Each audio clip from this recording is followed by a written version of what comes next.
Hi everyone, in front of me I've got an OPPO A80 and let me share with you how to clear the browser on this device.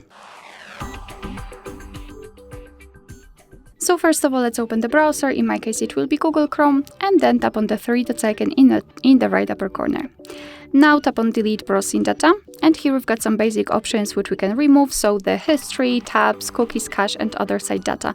We can change the time range from last 15 minutes to, for example, 4 weeks or all time, up to you, and then tap on delete data. However, if you want to remove some advanced browsing history, tap on more options, and here we've got them. So saved passwords, autofill from data and site settings.